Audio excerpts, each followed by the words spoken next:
বাংলা চ্যানেলগুলোতে এখনো পর্যন্ত যে সমস্ত সঞ্চালক বা সঞ্চালিকাকে আমরা দেখেছি তাদের থেকে শত গুণে এগিয়ে রয়েছেন রচনা বন্দ্যোপাধ্যায়। সিনেমার মাধ্যমে যতটা তিনি জনপ্রিয়তা অর্জন করেছিলেন তার থেকে অনেক বেশি জনপ্রিয় হয়েছেন জি বাংলার দিদি নাম্বার 1 অনুষ্ঠানের সঞ্চালনা করে।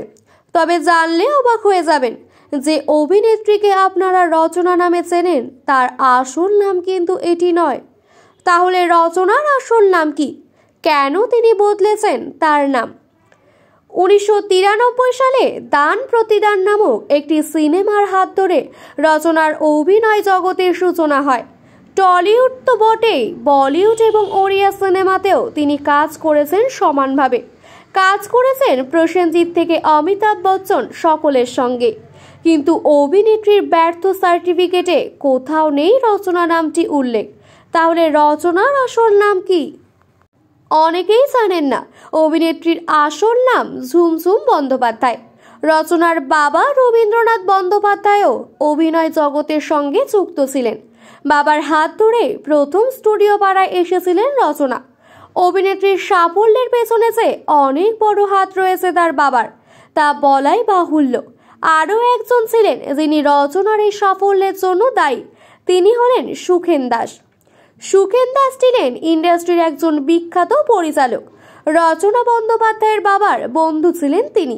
সুখেন দাস পরিচালিত দান প্রতিদান সিনেমার হাত ধরেই রচনার প্রথম পদার্পণ অভিনয় জগতে। সুখেন দাস যখন অভিনেত্রীর কাছে সিনেমার অফার নিয়ে যান তখন তিনি অভিনেত্রীর নাম পাল্টানোর পরামর্শ দেন।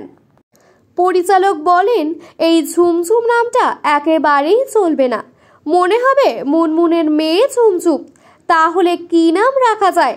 অনেক ভেবেচিন্তে শেষমেশ শরণাপন্ন হতে হলো রবীন্দ্র রচনাবলী। রচনা নামটিকে বেছে নেওয়া হলো। তারপর থেকে রাতারাতি ঝুমঝুম হয়ে গেলেন রচনা। তবে সাফল্যটা রাতারাতি আসেনি। দীর্ঘ কেরিয়ারের বহুবার ওঠাপড়ার সম্মুখীন হতে হয়েছিল অভিনেত্রীকে। তবে জীবনের সব রকম বিপদের সময় তিনি পাশে পেয়েছিলেন তার বাবাকে। মেয়েকে উড়িয়া ইন্ডাস্ট্রিতে সফল করে তোলার জন্য চাকরি পর্যন্ত ছেড়ে দিয়েছিলেন রবীন্দ্রনাথ বাবু। 2021 সালে পিতৃহারা হন রচনা। বর্তমানে একমাত্র ছেলেকে নিয়ে বেশ ভালোই দিন কাটাচ্ছে সিঙ্গেল মাদার রচনা বন্দ্যোপাধ্যায়।